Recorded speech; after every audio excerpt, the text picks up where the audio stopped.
You've spelunked into the Matt Cave. Hello, everybody, and welcome into another episode of the Matt Cave. Thank you all so much for spelunking on by on this special week. Happy birthday to Mama Spelunker. Yes, she is turning, and get this, 40 years old yet again. So happy 40th to Mama Spelunker and many more. She's my biggest fan. I love her to death. She listens to every episode, and I don't even need to bug her to do it. That's how awesome she is. So, happy birthday, Mama Spelunker. And now let's get into what we're doing on the show today. So, as the title might suggest, I'm talking about Real Salt Lake and them extending their unbeaten run. And then I'll also talk about a neat little ranking thing that ESPN did. Normally, I like to steer away from talking about these things because it's so hyperbolic and just... it's all opinion-based, right? So I just want to just kind of do a shout-out rather than break down the ranking and my opinion on it because it doesn't really matter. It's just a thing that ESPN threw out there because it's kind of the dead season for a lot of stuff. Because if you go to ESPN, we're already into a tangent here, but bear with me. If you go to like ESPN.com or hop on the ESPN app, UEFA Euro is probably the biggest competition in the world right now. ESPN has it buried. And you know why?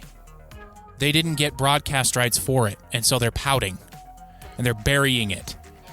Fox has the broadcasting rights for both Euro and Copa America, the two biggest soccer competitions going on in the world right now. ESPN's pouting. They do the same thing with the Olympics, too, because they don't have broadcasting rights, and so they bury it. So that's what's going to be happening next month. So... it's very frustrating to see. I do not want to download yet another sports app to my phone to get endless alerts there, so I just kind of live with it, but I'm very frustrated by it, and because they're pouting. Like, who cares if you didn't get the broadcast rights? It's what your fans care about. Be the bigger man here. But, I mean, I'm talking about media, right? So, anyway, we'll talk about them. We'll talk about the, U.S. men's national team, how I think they're going to do in Copa America, and I'll also talk about something that really hurts me and my soul because two of my favorite players from the Cubs World Series championship winning team are on a list that ESPN recently released of the worst free agent signings of the previous decade. Oh boy, two of them are on that list. And so I just kind of want to go over that. And one of them is on my favorite team. So there you go. And then after that, my review of Destiny 2, The Final Shape, the final expansion of Destiny 2, the final saga of the light and darkness story that Destiny and Bungie have been telling over the last decade plus, really. So that's the episode. Thank you all for being here. I would really appreciate it if you would hit that like button, 5 stars, wherever you listen, however you listen. Leave a comment, leave a review. Helps me out a ton. Helps get so many spelunkers in here. And you all know, I say it every week, I want to do this every day, not just every week. So that is up to you guys, and I love each and every one of you for doing what you do for me. So let's just keep up the momentum. Let's go. Get as many hard hats as we can possibly purchase and get as many spelunkers in here, and let's have some fun. So let's dive into things, and let's actually start with something I didn't go over at the start. Let's start with the hockey team in Utah picking their first colors as well as their name for their inaugural season in Salt Lake City. And they're going to be going with the Utah Hockey Club. You know what? I like it. In fact, I said a couple weeks ago, this is the name I would prefer. Straightforward, no nickname. You're a hockey club. You're based in Utah. Boom. Done. Who needs a nickname? Right? And the logos look really solid too. Some people are calling them bland. Some people are calling them boring. I think it's fine. Like, you got a black Utah on a powder blue field with hockey club in white letters surrounding the Utah. I like it. And then on a blue background, the state of Utah is in black with Utah outlined in black with powder blue. I like it. I really do. This is good for this season. And in fact, I'm looking forward to it. I'm actually going to be buying like a sweater for this team. So this is I wonder if I can find it because they did put out a pretty silly press release. So let's see. Yes, I found it. So Utah Hockey Club will have jerseys that simply say Utah on the front during the 2024-2025 seasons. The colors are rock black, which quote, this is from a press release from the Utah Hockey Club and Smith Entertainment Group, quote, represents both the darkness of night in the mountains and the volcanic rock of Utah's desert. Okay. Salt white that illustrates, quote, both the snow white of Utah's peaks and our famous salt flats. And then mountain blue, which represents the team's winter sports history and its, quote, clear skies for 230 days of the year. Are we branding a hockey team or are we writing a tourist package here? That's silly. I'm sorry, but that's silly. I don't think you need to do that. I've already gone over the finalists a couple weeks ago. If you want to hear my thoughts on it, go back a couple weeks and listen to that episode. So we have our finalists. We have what we're doing for this season. And honestly, the jerseys look really good. It's black, it's white, it's blue. I'm for it. Keep it. Keep it. And you don't really even need to put we don't need a nickname. Be the start of a new trend. Why do we need to be called the Utah Jazz? Why do we need to be called the Pittsburgh Penguins? And I said this a couple weeks ago, I'm just going to say it one more time. The most famous clubs in the world do not have nicknames or even mascots. Manchester United, Real Madrid, FC Barcelona, Tottenham, Manchester City, Arsenal. There you go. You don't really need anything else. So, but I like it. That's my in-depth breakdown of the temporary output that we have for this club in our inaugural season. I'm going to be buying a sweater, and I'm looking forward to it. They're not out as of yet, but they did say that the official Utah Hockey Club merchandise will be available for sale at the team's NHL draft party on June 28th. So June 28th moving forward is when we can start buying stuff. And this I want to get because not only do I think it looks cool, but it's also going to be like a collector's item because this is not going to be the team after this season. All right. So let's move it on to the ranking I talked about that ESPN did. They ranked the top 30 most influential teams in college football history. And they have teams on here like Michael Vick's Virginia Tech. Oh, man, that team was fun. They have Boise State's 2006 BCS busting team that ran the Statue of Liberty and the hook and ladder play on the same drive to beat the heavily favored Oklahoma Sooners of Adrian Peterson. That was a huge upset. The Kick Six team of Auburn in 2013. So that's just a few of the teams on this list. And those teams, the reason I mention them, are behind BYU's 1984 national championship squad. I think that's awesome. And if you want to see what was said about them, please go to ESPN. Bill Connolly put this list together. I think he did a pretty darn good job. But the last sentence, I think, sums up the national championship team perfectly. Because this is the last team that was a non-establishment team to win the national championship. Because if you say, oh, well, Notre Dame isn't... Oh, Notre Dame is basically the establishment. Are you kidding me? So this is the last non-BCS, non-Power 5, what have you, conference school to win a national championship. And here's the last sentence from Bill Connolly. It might forever be the most establishment-unfriendly result that this establishment-dominated sport will produce. That gets you on this list. And I 100% agree. Everything else that's been done is been driven by the establishment. Alabama, Georgia, Ohio State, Michigan, LSU, you name them. That's establishment. Even Miami, Texas. Give me a break. But I thought that was a really cool shout out, Lavelle Edwards. This is another reason I wanted to bring it up is this coming season is the 40th anniversary of that team. Lavelle Edwards obviously passed away a few years ago, but a lot of the players are still around. I hope that the school does something, especially just something to shout that team out. Be proud of your history, you know. That's one thing that Gary Croton did. He moved away from the history, changed the logo. He gave the stupid bib uniforms. And then Bronco Mendenhall brought back kind of it because he had that slogan, tradition, spirit, honor, where he brought back the old Y logo, the old blue and whites. But it feels like these big teams, like the 1989 team that beat Miami, number 1 overall, like they don't really get the recognition that I feel they deserve.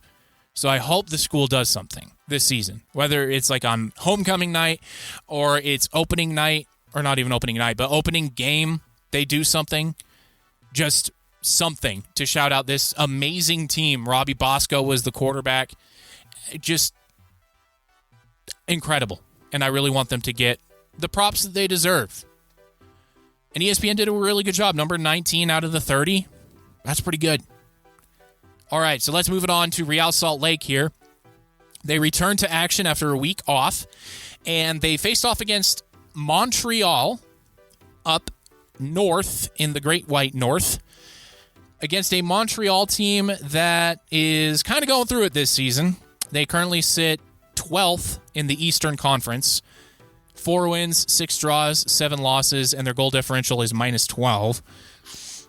So you'd like a better result than the result that Real Salt Lake got. It was a 0-0 draw, which does extend Real Salt Lake's unbeaten run to 14 games. That is tied for the best run of form that Real Salt Lake has ever had. So if next match, if they are to beat or draw with Sporting Kansas City, who on ESPN's power rankings are rock bottom, so the odds are in their favor. It is a rivalry game, though, so watch out. But it could be the best run that Real Salt Lake's ever had. And honestly, I think they will. Right now, they sit 1 point above LAFC and 3 points above LA Galaxy in the West. That's nowhere near what anybody thought they were going to be. And if you watch the game against Montreal, Real Salt Lake should have won the game like 4-0, but their goalkeeper was really good, and Real Salt Lake was really unlucky in that game. So obviously we want the 3 points, but we'll take the 1. Anytime you can draw on the road is a good thing. So let's if I'm Real Salt Lake, I'm not happy. I'm not pleased, but I'm happy with the result. Because you come back and you face off against a Sporting Kansas City team that's doing really poorly. And honestly, it should be not necessarily a romp, but I mean, last game was May 4th against Sporting Kansas City, and Real Salt Lake only won 1-0, and that was at home. So, rivalry games are weird, and this is a weird one. But there we go. Let's move it on now to the U.S. men's national team really quick, since I'm talking about football or soccer. The 5-1 drubbing that they took at the hands of Colombia was an eye-opener for them. They realized that they are not the cock of the walk. They are not the bee's knees, whatever you want to say, and that they're not just going to waltz into Copa America and just get through this group stage and maybe even get to the quarterfinals, no problem. No. The U.S. men's national team is more talented than the Colombia team. It's true. But the Colombia team wasn't afraid. And the U.S. men's national team played afraid. So that's why they lost 5-1. Flash forward 4 days to when they faced off against Brazil, and everybody was thinking, myself included, this is going to get ugly. And it's going to get ugly fast. Especially after the Brazilians took the lead after 17 minutes with a wonderful goal from Rodrigo. I was thinking, it's just the first of many. It's going to be 6-0, 7-0. This is going to be bad. Because U.S. men's national teams of old would have folded. They would have. Under Landon Donovan, Clint Dempsey, the Michael Bradley, Josie Altidore teams, they would have buckled because they would have tried too hard individually to make something happen. This team has more experience in big games. This team has more experience in the bigger leagues because Michael Bradley, Josie Altidore, even Clint Dempsey a little bit. Clint Dempsey did play at Fulham over in the Premier League, but Landon Donovan, all of those guys were MLS. But now that the U.S. has guys like Christian Pulisic, Timothy Weah, Weston McKennie, these guys all who play in Europe, it wasn't a disaster. And honestly, the U.S. men's national team looked really good. Matt Turner specifically bounced back in a major way. A lot of those goals that he allowed against Colombia were his fault. They were. There's no other way to slice it. But in this game against Brazil, he faced a fair bit of action. Let's just put it that way. Brazil had 25 shot attempts, 12 of which were on goal. Yeah. The U.S. men's national team had 0 corner kicks. Brazil had 9. Matt Turner made 11 saves. Compare that to his performance against Colombia, and you're looking at a different story. So if we look at the match against Colombia, he faced 15 shots, only 6 of which were on goal. He made 1 save against a far inferior team. That makes me feel a little bit better going into Copa America. It really does. So the Copa America does start this coming weekend. It will be next Sunday, a week from me recording this, June 23rd. And the U.S. opens play against Bolivia. This group is winnable. The group that the U.S. finds themselves in is obviously the United States, Uruguay, Panama, and Bolivia. And the good thing about this is the U.S. doesn't have to travel to Panama, and they don't have to travel to Uruguay or Bolivia. It's all going to be in the States. That's where the tournament is being held. Kind of like as a primer for the World Cup in a couple of years. I think the U.S. can get out of this group. Do I think they can win the group? It will hinge completely on their performance against Uruguay. I think that the U.S. will beat Bolivia and Panama if they can keep their concentration. But overall, I think that the loss of Sergiño Dest cannot be overstated because he is so important to the U.S. moving forward when they're on the attack. He's not so great defensively, but moving forward, he's very important because he's one of the few guys on the team that can win in a 1-versus-1 scenario. So replacing that is impossible with this group of players. It's impossible. And I don't trust Greg Berhalter to be the guy to figure that out. I really don't. I've said it many times. He was not the guy for this. He's not. I hope he proves me wrong, but I don't think he's the guy for it. And now that Jurgen Klopp is free, maybe back up the Brinks truck to his house and say, there you go, take as much as you want, come coach. That's my opinion. But the U.S. will get out of the group, depending on what happens. The group that Mexico is in is a little bit more difficult because they have Jamaica in there with them. So Mexico has Ecuador, Venezuela, and Jamaica. Ecuador can be tricky, as well as Jamaica. Jamaica has a couple of guys who play in the Premier League. So that one could be tricky for them, but I think they'll get out of that group too. I don't know if they'll win the group, but I think they'll get out. Canada, the other host, oof. They were not given any favors because they're in a group with the defending World Cup champions Argentina, who they will kick off the competition against on Friday of this week, the 21st. And they did get a 0-0 draw against France, but Kylian Mbappe didn't come in until later in the second half. And once he got into the game, it kind of flipped on its head. And Canada was kind of lucky to get out of there with a draw. And then the other group is Group D, which has Brazil, Colombia, Paraguay, and Costa Rica. Obviously, Brazil is going to win that group. But as we saw against Colombia as the U.S., Brazil might have their work cut out for them. But it should be a fun, absolutely fun tournament. It really should be. I think the U.S. has a chance to make a name for themselves, really, because there are a lot of good players that Brazil did not call up. Lionel Messi, Angel Di Maria are on Argentina, and neither of them are spring chickens anymore. So it could be something for the U.S., and they already proved that they can hang with Brazil when Brazil had the lion's share of possession, and you heard me say it, over 25 shots, most of which were on goal. All right, so that does it for that little bit. And now we move it right along to the worst free agent signings in the most recent 10 years. Oh, boy. Two of my favorite players from that Chicago Cubs World Series winning team were Javi Baez, El Mago, the magician, and Chris Bryant. Chris Bryant has been my favorite player in baseball for a long time. 2014, I think, is when he became my favorite player. Now that's kind of gone away. His body has betrayed him. Not his want to play. He wants to play. His body is just broken down. And unfortunately, he plays for my Colorado Rockies. Isn't that fun? And here's the contract he signed only 2 years ago. There's plenty more to come. 7 years, $182 million. That contract is going to be running through the 2028 season. Chris Bryant has played a total of 24 games. 24. Not good. And during that offseason when he signed with Colorado, he really didn't have any suitors other than the Rockies, and the Rockies bid against themselves many times, many times, to sign him. So that's fun. That's very fun. I want him to come back and have just one miraculous season.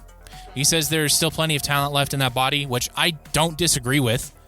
But that body has been ravaged by so many injuries that really the only position he can play is DH. And even then, I think he would hurt something. So it's just been not a good marriage there. The other one, which is the first contract mentioned after the Bobby Abreu signing that Houston did. Or Jose, not Bobby. Bobby's his dad. Jose Abreu signed with the Astros. They just cut him, and they owe him $30-something million for cutting him. After mentioning him, the first one on the list was Javi Baez. This one only runs through 2027 for Detroit. 6 years, $140 million. So not nearly as bad as the 7-year deal that the Rockies gave to Chris Bryant. But still pretty bad. And with Javi, he's always had a problem with just free swinging. He swings at every pitch he sees. Like, there isn't a pitch he doesn't like. And every swing, he's trying to hit it over the fence. Like, he's never just trying to put the ball in play just to see what happens. He wants to crush the ball, which when he does, looks really cool. When he doesn't, he looks like a fool. That's kind of Javi Baez in a nutshell. And now, his defense was always why you kept him in the lineup. He was Gold Glove caliber. He makes crazy impressive plays. If you look up Javi Baez defensive highlights on YouTube, you'll be astounded and you'll see why they call him El Mago. But now his body is starting to betray him. And what's scary is he received an injection for lumbar spine inflammation. His spine is inflaming. That's scary. So I really do want him to get healthy. I really do want him to find his form again. But both of these guys are coming towards the end of their effectiveness in their careers, and with baseball skewing towards younger talent finally, I don't see them having major impact on their clubs moving forward. But I just wanted to kind of throw that out there because those two guys were my favorite players on that team that won the World Series and kind of have been my favorite players for a long time. Javi Baez was on the cover of MLB The Show when he was still with the Cubs. So that's how good he has been. But now his body has betrayed him, and oh boy, not good. Not good. Okay, so let's move it on to Destiny 2, the final shape, Matt's review. So if you recall, and I'll remind you, don't worry, my rating systems for game is different than the 1 to 10, 1 to 5 star, or, percentage-based review system that the industry has fallen in love with and is only using. Mine is buy it no matter what. It is a game you need to play. Buy it if you like the series. Wait for it to go on sale or stay away completely. Recently, I've had quite a few of the buy it if it goes on sale variety, and even fewer buy it no matter what. I rarely say avoid it completely. I rarely do. That's a very special place that I've left reserved for games like Anthem, which I talk about Anthem a lot, and the reason why is I was so excited for that game. And to be fair to that game, I avoided all news about it before it came out. I avoided all the reviews, all the previews, all of the chatter about it, and I went into it fresh. I even took a day off of work because I was that excited for it. I played it, and you know what? I had fun. I didn't experience any of the game-breaking issues that a lot of people did. Too many people did. And I didn't notice that there was no power drop off with the weapons as you went through the game. One of the major problems with the game is you could have the starting weapon do the same amount of damage at level 1 as you do at the level cap. That's a problem. I didn't really notice it. But that being said, Destiny 2, the final shape, is outstanding. This is the ending to the Light and Darkness saga that all Destiny fans wanted. I watched the cinematic at the end of the raid when it was beaten by my clan. I wasn't a part of the group that beat it, but my clan beat it. And so I felt once my clan had beaten it, I felt okay to watch the cinematic after you beat the raid. And then I did the 12-player awesome epic final thing that you do to defeat the Witness, the big bad. And I watched the cinematics there. I went through and I talked to the non-playable characters that you can talk to, like Ikora Rey and Zavala. And the ending with Cade 6 is just, it's almost poetic. And Nathan Fillion did such a good job coming back to say goodbye to this character. I mean, just bravo. Bravo to Bungie. They did an amazing job. And if you look at like the IGN score, for example, IGN has been kind of dumping on Destiny for a couple of expansions now. They've kind of come around to them a little bit. They gave it a 9. 9 out of 10. Amazing.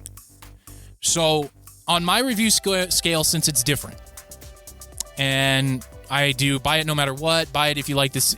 Since this is an expansion, it is going to fall under that buy it if you enjoy the series umbrella with an asterisk. If you are looking to get into Destiny 2, and there is a bundle they're doing that makes sense, do it. That's my asterisk. Do it. Because now we have the ending to the main story. There's going to be little add-ons to the story to wrap up and put a bow on a couple of the characters that kind of got left out. But where we're at right now, and if you can find a bundle where you can play all of it, do it. It is... Spelunkers, it's one of my favorite games of all time. I cannot stress that enough. I led the biggest midnight launch in the state of Utah's history. Radio Ronin was there for GameStop. I did a midnight launch of this. I did 300 customers in under 2 hours to get this game. That was Destiny 1. And my love for the game hasn't changed since then. I love this game. It is up there with Pokemon. It is up there with Halo. It's in that top 5 Mount Rushmore-esque thing for Matt's gaming history. If you're looking to get into it, do it. If you have been into it, but you want to find and you've been away from it for a while, you want to find a springing on point, this is it. There are so many solo player things you can do to where you can get the story and still have loads of fun. They have not ignored the solo player as much as they have in the past. Sure, there are still things you need to do strikes for, but there's matchmaking for that. You do not need to get on a microphone and talk to people to get them done. And honestly, I love it. This was great. The cinematics were on point. The voice actor that they got to replace Lance Riddick, rest in peace, perfect. There was nobody else that could do it. And he does such a good job for the character. You do notice that there's a difference in voice because how couldn't you? But he matched what Lance Riddick did for the character to a T. The big bad felt like a big bad. It wasn't just some fluff like they did at the beginning of Destiny 2. Like, it's an actual big bad. This is the big bad, basically going back to the beginning of Destiny. And we finally have defeated it. So, Spelunkers, if you are looking to get into Destiny 2, this is the time to do it.